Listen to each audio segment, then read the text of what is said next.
పౌలు చెప్పే విషయం ఏంటంటే, మీ అందరూ తెలుసు కృపావరాలు 9 రకాలని. బుద్ధివాక్యమని, జ్ఞానవాక్యమని, లేకపోతే ప్రవచించే వరాలని, భాషల వరాలని. సో ఇలాగా కృపావరాలు ఏ రీతిగా ఉన్నాయో మానవుణ్ణి దేవుని నుంచి దూరం చేసే 9 ప్రధానమైన ఆటంకాల గురించి తెలియజేస్తున్నాడు ఇక్కడ. ఇప్పుడు ఒక మనిషి పరలోకం వెళ్ళాలంటేనేమో దేవుణ్ణి హత్తుకొని జీవించాలి, దేవునితో నడవాలి. ఇది బైబిల్ చెప్పే సత్యం. ఒకవేళ కనుక మనము అపవాది యొక్క తంత్రాలకు లోబడి సాతాను హస్తగతం అయిపోయామా, మనం నరకాగ్నికి వెళ్ళటం తథ్యమని చెప్తుంది. ఈ నరకాగ్నికి లోని చేసే, దేవుడి నుంచి నిన్ను వేరు చేసే 9 రకాలైనటువంటి విషయాలు ఉన్నాయి. అదే పౌలు చెబుతున్నాడు. ఒకటి మరణం, రెండవది జీవం, దేవదూతలు, ప్రధానులు, ఉన్నవి రాబోవి అధికారాలు, లోతు ఎత్తు పల్లాలు, ఇలాగా సృజించబడినవి. ఇవన్నీ కూడా 9 రకాలైన ఆటంకాలు. ఇది మనం చదివేటప్పుడు మనకు అర్థం కాదు, కానీ ఈ లోతైన ధ్యానం మనం చేసినప్పుడు పౌలు చెబుతున్నటువంటి మాటలు మనకు అర్థమవుతాయి. ఉదాహరణకి అపోస్తలుడైన పౌలు జీవితం నిజంగా ఒక సవాలుతో కూడుకున్న జీవితం. ఒకప్పుడు క్రీస్తును ద్వేషించాడు. యేసుప్రభు నాకు అవసరం లేదనుకున్నాడు. దేవుడు లేకుండా నేను బ్రతకగలను అనేటువంటి భావన ఆయనకు ఉంది. ఎప్పుడైతే యేసుప్రభు ఎవరో తెలపబడిన తర్వాత, తెలియజేయబడినప్పుడు, అంటే దీంట్లో 2 రకాలు ఉన్నాయి. తెలియజేయబడినప్పుడు అంటే అర్థం ఏంటంటే, యేసుప్రభువే ప్రత్యక్షమై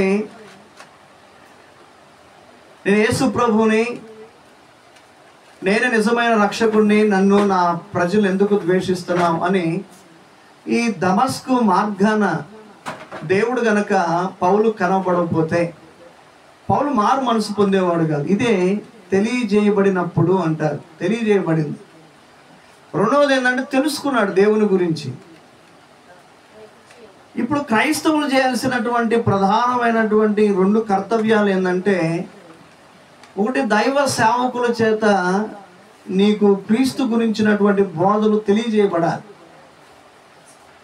విచిత్రం ఏంటంటే, ఒక సేవకుడు ఒక పెద్ద సంఘానికి వెళ్ళి, నేను యేసు ప్రభు గురించి మీకు తెలియజేయబడుతున్నాను, బ్రీఫ్ హిస్టరీ, ఆయన ఎలా జీవించాడో, మనం ఎలా జీవిస్తే ఈ పరలోకి వెళ్తామో అన్నటువంటి విషయాలు తెలియజేస్తుంటే, సరే పాస్టర్ గారు అడిగాడంట, ఎంతమంది మార్కు సువార్త చదివారండి? ఒక్కరు కూడా చేతి ఎత్తలే. 500 మంది ఉన్నారు, ఒక్కరు కూడా చేతులు ఎత్తలే. సరే ఇంతమంది 500 మంది సంఘానికి వాళ్ళ పిల్లలు సండే స్కూల్కి వెళ్ళినా కనీసం 100 మంది ఉంటారు. ఎంతమంది సండే స్కూల్ టీచర్స్ ఉన్నారంటే 2 చేతులు ఎత్తారంట.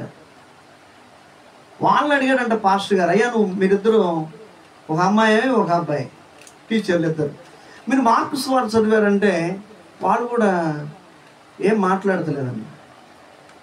చూడండి, దేవుని యొక్క వాక్యం చదవకుండా ఆయన మనకి పరిపూర్ణంగా అర్థం కాదు.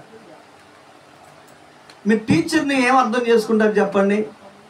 టీచర్ని ఏమర్థం చేసుకుంటారంటే, మనం స్కూల్కి వెళ్ళంగానే ఆ కొట్టే పొంతులు కానీ లేకపోతే గద్దించే పొంతులు కానీ మనం కనపడ్డాడు అనుకోండి, ఫస్ట్ తేరా చూస్తూ ఉంటాం, ఆయన వచ్చాడా రాలేదా అని.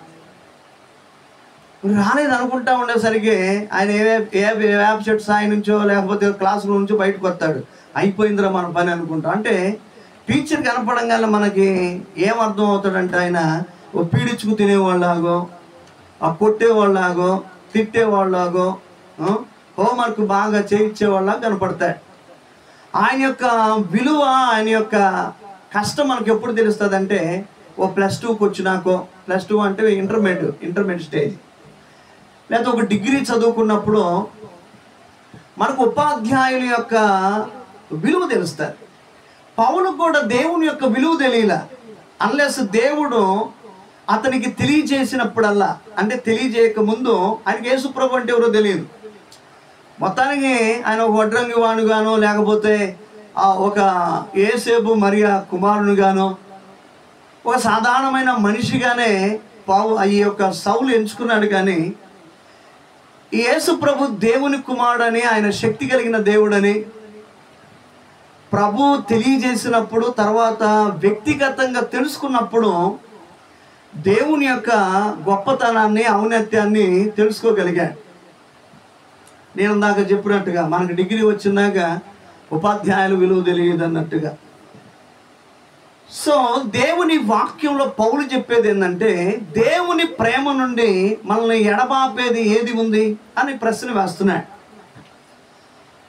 దేవుని ప్రేమ నుండి మనల్ని ఎడబాపలేవు ఏది కూడా. ఏది?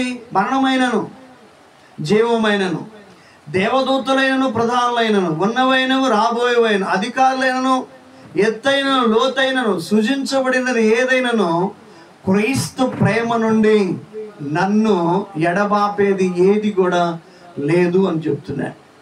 వాక్యం ఉన్న ప్రియ దేవుని జనాంగమా, ప్రియ శ్రోతలారా, ఆలోచన చేయండి. ఈ లోక సంబంధమైంది ఏది కూడా నిన్ను దేవుణ్ణి ఎడబాపలేనంత ఆత్మీయ స్థితిని మీరు కలిగి ఉందరుగాక. ఏది కూడా నిన్ను దేవుడి నుంచి దూరం చేయకూడదు. ఏ స్థితి అయినా, ఏ పరిస్థితులైనా, అది ఎత్తైనా లోతైనా. అంటే పౌలు పాత నిబంధన గ్రంథం అంతటిని కూడా క్రోడీంచుకొని 9 విషయాల్లో పాత నిబంధన గ్రంథం అంతా క్రోడీకరించి ఆయన ఈ విషయాలు చెబుతున్నాయి. మరణం వేరు చేయలేదంట క్రీస్తు ప్రేమ నుండి. అంటే పౌలు ఉద్దేశం ఏంటంటే, మరణం చూడకుండా హానోకు దేవునితో కొనిపోబడ్డాడు, ఏలియా కొనిపోబడ్డాడు. మరణం కూడా ఆ క్రీస్తుతో వారికి ఉన్న బంధాన్ని తెంచలేకపోయిందని